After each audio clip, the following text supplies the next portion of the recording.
Hello. Hello. It's Ash. This is my first ever podcast, and it's going to be pretty all over the place. It's going to be unfocused in a lot of places. It's an experiment. It's a work in progress. No guests for the first episode, probably for the first several episodes while I figure things out and figure out what I like doing, what I want to do, what I want to talk about.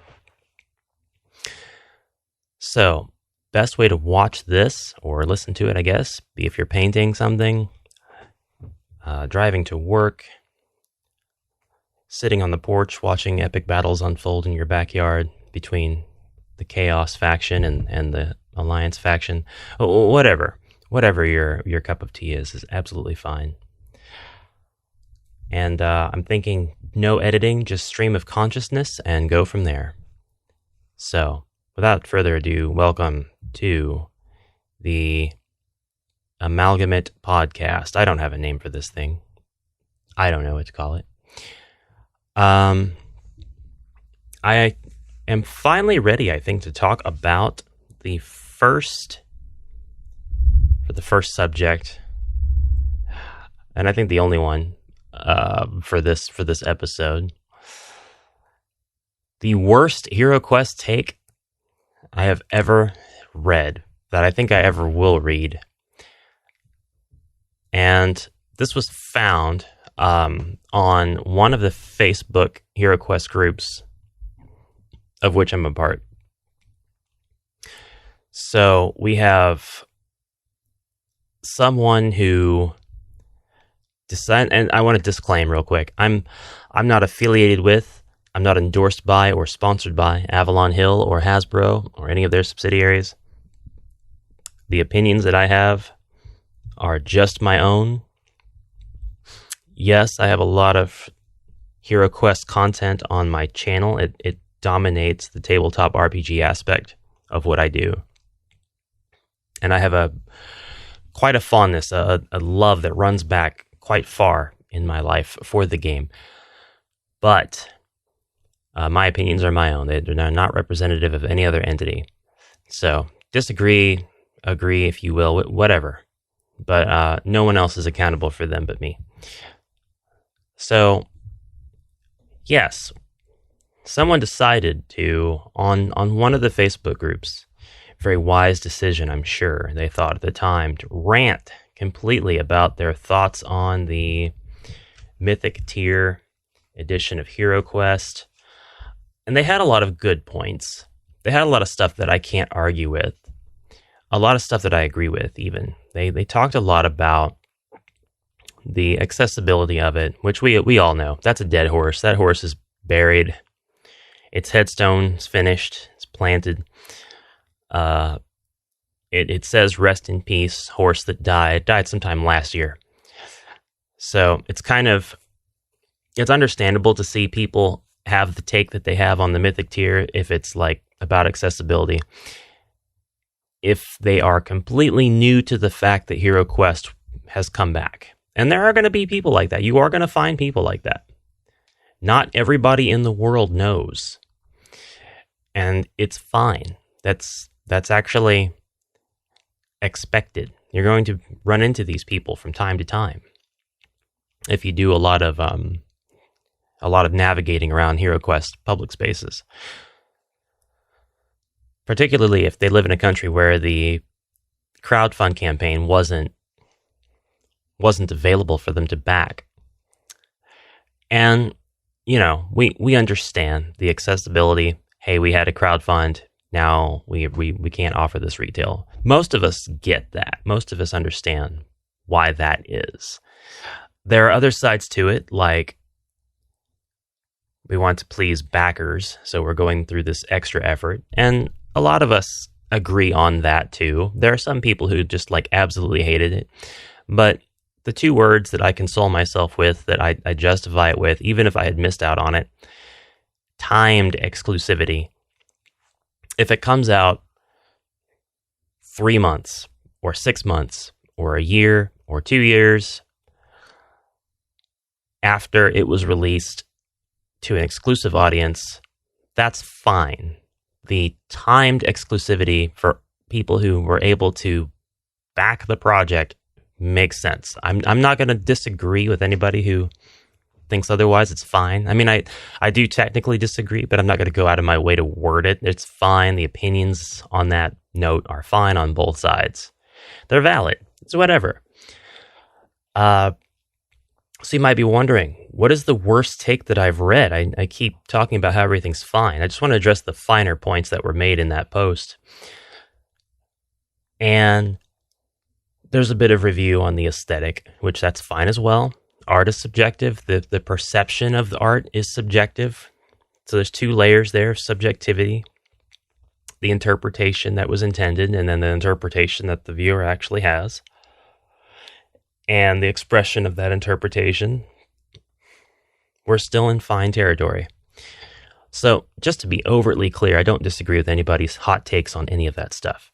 The thing that got me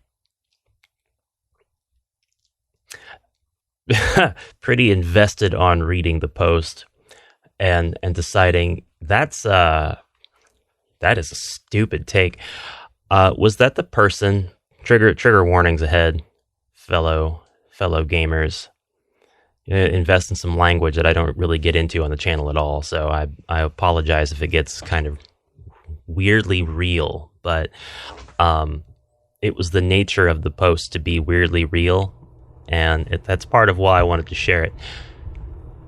The poster went on to say something to the effect of how woke HeroQuest has become, and how the dwarf was black just to appease a minority, referring to the female dwarf of the mythic tier specifically, and how if it's based on Nordic mythology and culture and everything, you wouldn't have seen that, and it's based on this, and you wouldn't have seen that in the real world, and the elf is now female, and that's the one that's really being sexualized, and how is nobody complaining about that when we have all of these other woke tropes in this game? They went on to reference BLM, the Black Lives Matter movement, things like that, in relation to the dwarf, and they just went on kind of a tirade. And then they would go back and be like, okay, so the next part of my review, the mechanics are pretty good, and they would go in and out of that. So I've seen this sort of expressed from individuals who I don't think they were concerned. I think that people just feel a need to weigh in, even if it's not expected of them or required of them to do so. We can't help it, is one of my bigger opinions. As humans, we have to train ourselves not to if we don't do it, or it has to be in our culture. But I've seen versions of this take, even in my YouTube channel comments, stuff to the effect of, well, we don't need that kind of representation in HeroQuest. We don't need all of these diversity tropes in HeroQuest. We just need, what it was. Why change? Why did they change the language in the book from Zargon as a he to Zargon as a them? It's so stupid. It's so sensitive. Why do people have to be snowflakes? All of this other language that, I get that that's the only way that people that use that language know how to communicate at the time that they communicate that way. I think that we can do better, and I think that if we were able to do better such that we could communicate those points a little better, we would actually be smart enough to not see the need to express the opinion on those points to begin with, because I think that the opinion on those points is a misguided one. So I want to explain that. If you've cracked your knuckles and you're getting ready to sit down and type an essay on why I'm an idiot, I want to explain my point really quick. I think that for HeroQuest, so I'll back up just a tad bit. In media, here in recent years, we've seen a lot of diversity. Some of it is interpretations of characters. And now they have either different gender identities, different races, different sexualities, different sexes, whatever. There's an interpretation of an older property that is expressed with differences that may appeal to a wider audience. I'm not going to defend anything and say, well, it's right of them to appeal to a wider audience. That's not the point exactly. The point is forthcoming. But that is a real ambition of a lot of folks who invest in older properties to try to bring them up to date, because depending on how old the property is, we were at a point where we were much more closed off and less inclusive. And so attempts to be more inclusive are going to be seen this way until such a time when it's normalized. I think that normalization is happening, but I think that what a lot of us are seeing is that a lot of companies shoehorn things. And this is not new. Media and entertainment companies have been shoehorning tropes into things to get people hooked on them for less than appropriate reasons for a long time. We're seeing an uptick in things like gender identity and race and sexuality changes in reimaginings of fantasy properties. And folks are upset about that because they equate that to some sort of wokeness or whatever. But what I think they need to equate it to is the shoehorning of writers in say, Hollywood, taking characters just for the sake of having that demographic and making an interpretation of a classic or beloved character with those demographic traits shoehorned into them. Like I said, that's nothing new. That's been going on forever. But we have newer demographic traits that are, should I say, normalized, that are more recognized now, I'll say.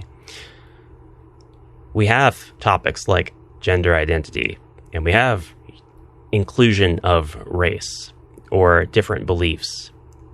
We have people that really want to feel like they belong in the greater picture, but still be able to celebrate their differences.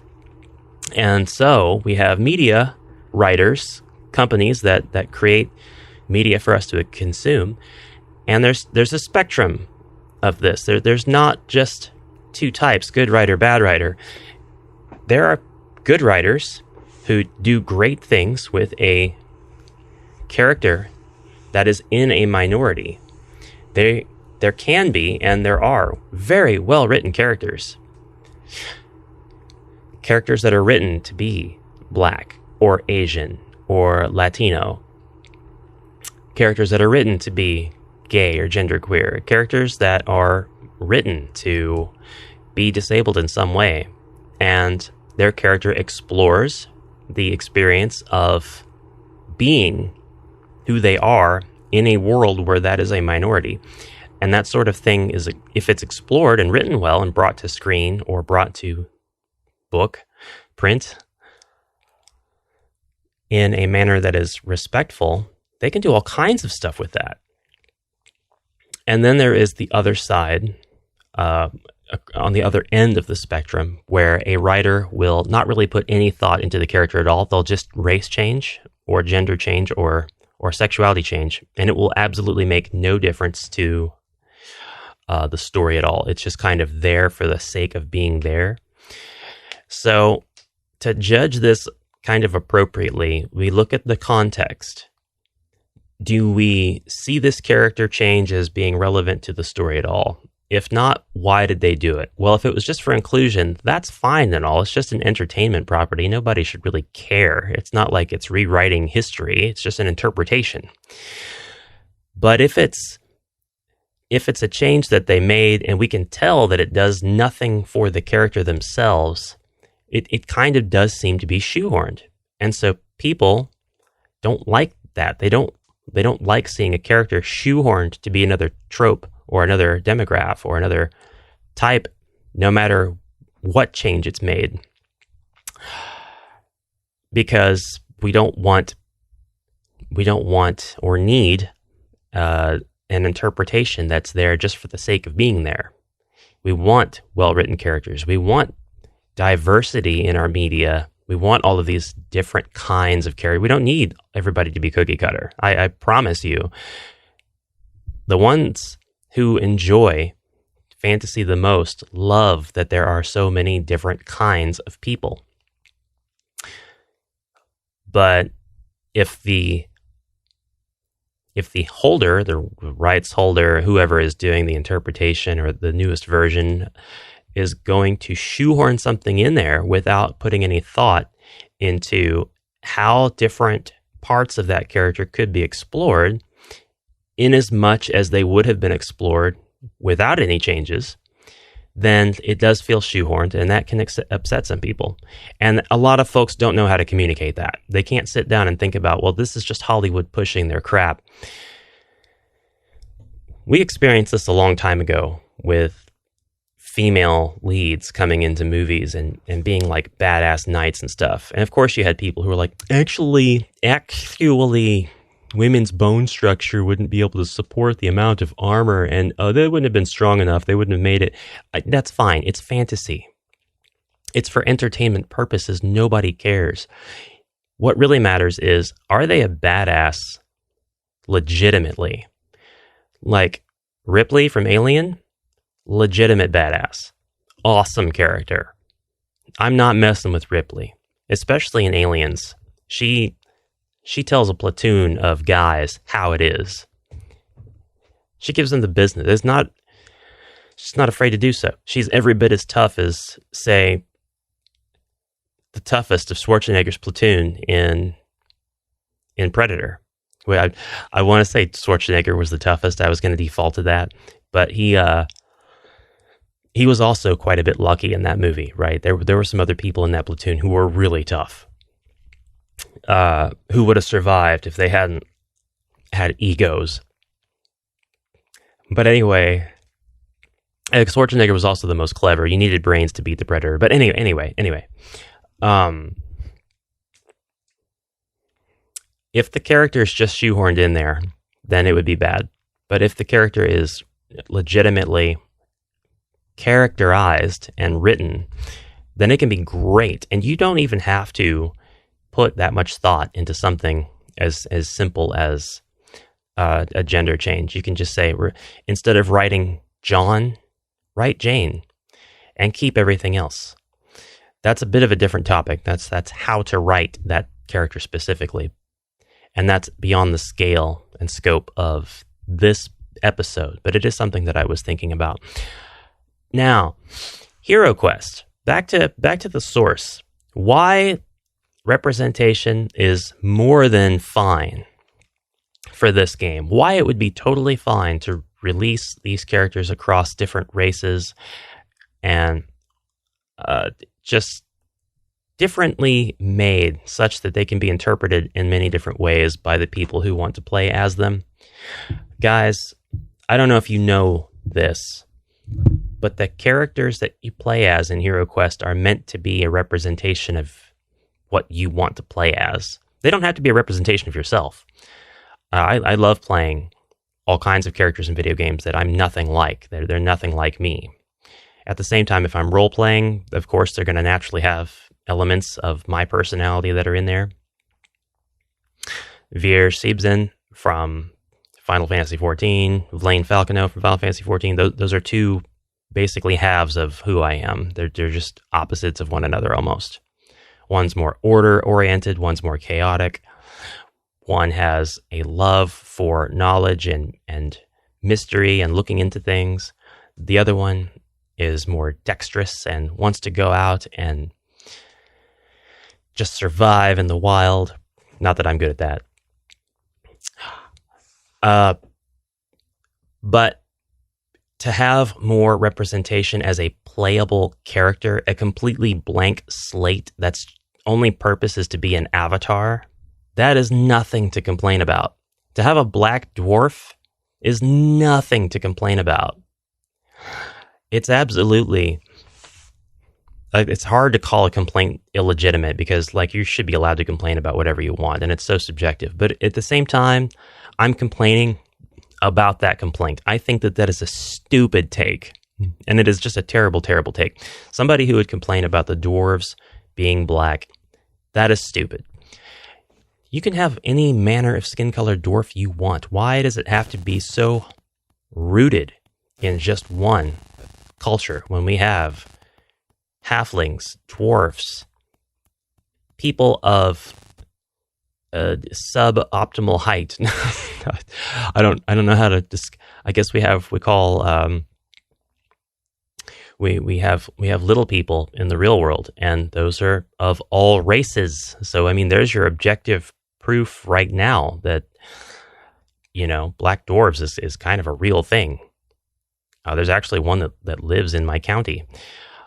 So that's part of why I think that's really stupid. I also think it's really stupid to equate an interpretation of a game to any kind of real world property. I think it's dumb to say, well, this is supposed to be based off of blank.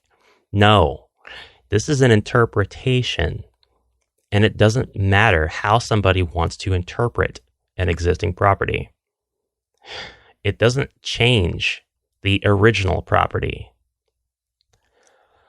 It doesn't cement that future interpretations will be as different, or even guarantee that they'll be as similar.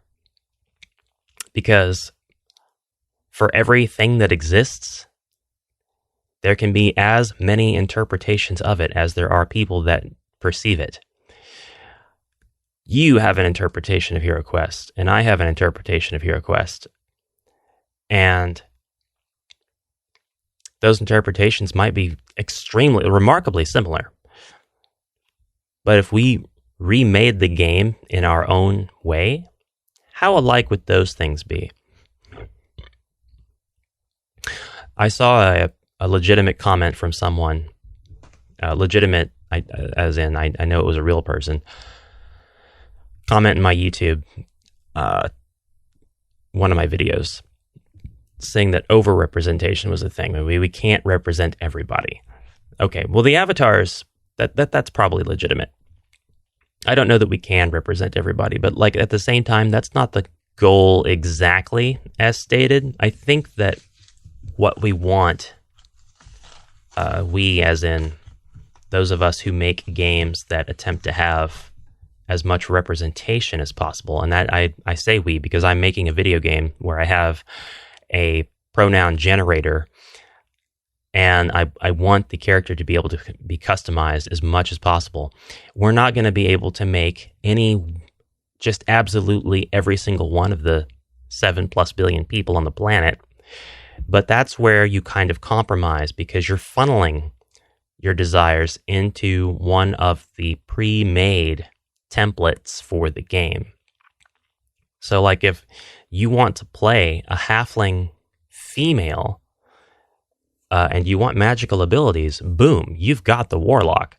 Do you want that warlock to be gender fluid?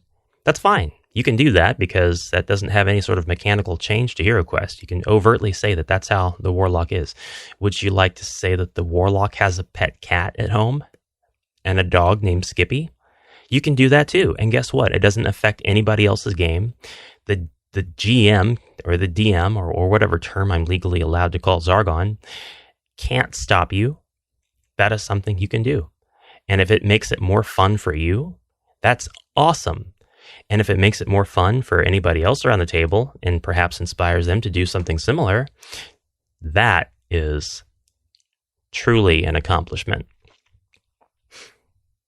Now, if you're sitting down and you're complaining that we don't yet have a black wizard, Guess what? We have exactly one color of the wizard. He's red, just like every other HeroQuest character. And you are actually able to paint your character however you like. So never mind the art on the cards. Consider those suggestions for painting. I don't know that I think of them as, necessarily forceful canon. I think we can make those decisions for ourselves, and I think we're given full license to do so. If you're sitting down, you have to complain about the color of any given character. Why? Just paint them how you want. Doesn't matter if the art perceives them as white, black, Asian, whatever. You've got the power to change that. And you can develop an interpretation of your character. So just to kind of sum everything up that I've been talking about, I think it's dumb to compare avatars that are meant to represent a player and the creation of new avatar templates that are meant to represent more diverse players to other fantasy media where characters are interpreted and then released in new versions of an existing story. Lord of the Rings, the newer series has black characters. A lot of complaints over that. It's just an interpretation, folks. It's not gonna hurt anybody. It's fine. But Middle Earth doesn't have. Nobody asked. The people who made the series didn't ask that question. If it's not for you, there are fantastic Lord of the Rings movies that are available for you to watch that don't have those kinds of interpretations in them. But a game where you're supposed to make your own character, yeah, that does need all of the variation that it can get. So the take that we have forced diversity in a board game where we have to make our characters to play, that's a dumb take. That is a dumb take. It is absolutely fine to have all that, and you can make the character that you want. We've even got a stereotypical big, beefy, brawny, light-skinned barbarian guy. And if that's not a stereotype, I don't know what is. But I do understand, it's based on real barbarians. Oh boy. Trust me. You were parted with your money just for believing that. However rooted in history that may be, the fact that you want the trope is what sold you on the game, not the fact that it had any historic accuracy whatsoever. All right. So, to sum it up, I think that was a fairly dumb, kind of brain cell destroying thing to read. All of the other points that he made about the exclusivity of the game and things like that, I agreed with. And there were a lot of folks in the comments as well who kind of called him out on the bad points. And I'm sure that post has been removed, so I'm not even going to attempt to tell you where it was. It was in one of the Facebook HeroQuest groups. I'm a part of 3, and I only really know of 3 that exist. But that will wrap up the first ever podcast episode. I hope that you enjoyed. I'd love to hear your commentary of any type, feedback. If you share the opinion of that gentleman, I'm not going to judge you for it. Let me know in the comments below what you think. Variations on that side of the spectrum of viewpoints are fine too, especially if they are discussed in a civil manner. I don't have any problems with folks sharing their opinion, especially if they're civil about it. So you could do that. Feel free to comments below if you wish. And if not, you can find me on Discord and message me directly or join the Amalgam ArQive. And I'll see you guys in the next podcast. How about that? I covered board games and real world events. I covered the highest rated category of what people wanted to hear and the lowest rated in one go. That's the amalgamation, baby. It's terribly inefficient. Bye for now.